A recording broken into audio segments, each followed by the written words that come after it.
ఏదేమైనా సరే మనం ఇక అడ్వాన్స్గా పోవాలి ఎన్నికలకు.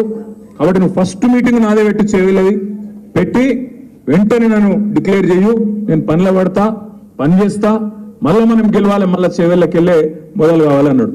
నేను అక్కకు అందరికి ఫోన్ చేసిన, ఎమ్మెల్యేలకు గాంధీకి అందరికి ఫోన్ చేసి ఇక్కడనే భవన్లో మీటింగ్ పెట్టి ప్రెస్ వాళ్ళకు కూడా చెప్పమన్నాడు.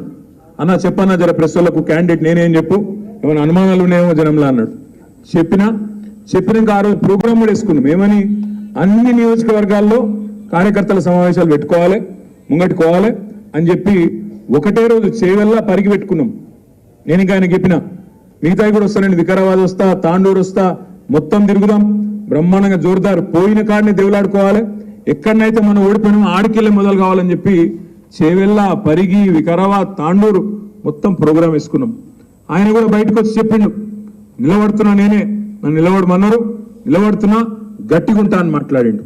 తర్వాత ఇద్దరం కలిసిపోయినాం. ఏడికి చేవెళ్ళ పోయినాం, పరిగి పోయినాం ఒకటే రోజు. అక్కడ మన కూడా చౌరస్తా కాడ పట్నం మహేందర్ రెడ్డి కూడా కారు ఎక్కిండు, ఆయన ఎక్కిండు, ఈయన వచ్చిండు, ముగ్గురం కలిసిపోయినాం. పోయేటప్పుడు నేను చెప్పిన కార్లా మహేందర్ అన్నకు, నన్ను ఎత్తుకోపోలే సంతోషం. కార్లా నేనేం చెప్పిన అంటే మహేందర్ అన్న నీ మీద అనవసరంగా లేనిపోని పుకార్లు వస్తున్నాయి, జర గట్టిగా చెప్పు అన్న. చేవెళ్ళ అప్పుడు చేవెళ్ళ మీటింగ్లోనేమో యాదన్నకు హాస్పిటల్ సమస్య వచ్చి బ్రెయిన్లో కొంత చిన్న ఇబ్బంది వచ్చి హాస్పిటల్లో ఒక వారం రోజుల పాటు ఉండుట్లా ఫోన్లా హాస్పిటల్లో ఉన్న మైకుల ఫోన్ పెట్టి మాట్లాడిస్తే ఆ రోజు కూడా యాదన్న అంత కమిట్మెంట్ తోని హాస్పిటల్కి వెళ్ళి కూడా మాట్లాడిండు. ఆడ చేవెళ్ళలా పరిగిల రెండు దగ్గరలా ఇద్దరు మాట్లాడారు నాయకులు. పట్నం మహేందర్ రెడ్డి మాట్లాడిండు, ఇప్పుడు ఉన్నాయి ఆ వీడియోలు యాన్నో లేవు, ఉన్నాయి. మా తమ్ముడు కార్తీక్ కూడా ఉండే, అందరం కలిసిపోయినాం.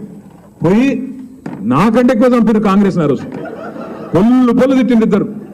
తిట్టడానికి ఇంకా గమ్మని చెప్తా మీకు.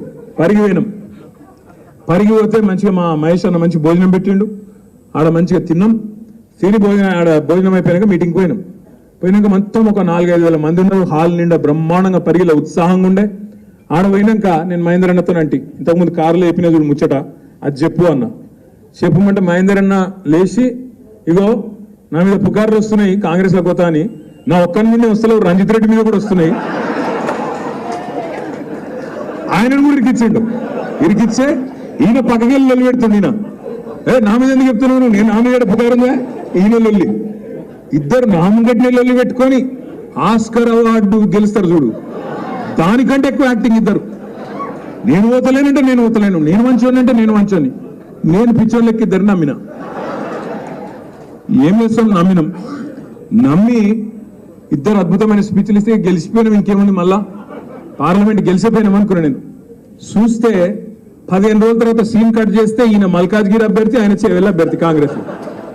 ఏమైందిరా అయ్యా అంటే ఇద్దరు పత్తలేరు. ఇప్పుడు మా అక్క అడుగుతుంది నన్ను పక్కకెళ్ళి, చాలా మంది మా వాళ్ళు ఏమనుకుంటారు ఎరికైనా మీకు అన్నది, ఏందక్క అంటే రంజిత్ రెడ్డి పోయిండు అంటే చెప్పగానే పోతాడు ఆ కేటీఆర్కి అనుకుంటున్నాను అని చెప్తుంది అక్క. నాకు చెప్తే పార్టీలకి వెళ్ళి నన్ను ఓనిస్తానా, ఎట్లా ఓనిస్తా నేను? ఇంకొక మాట మాత్రం మా తమ్ముడు ఆనంద్ అన్నాడు.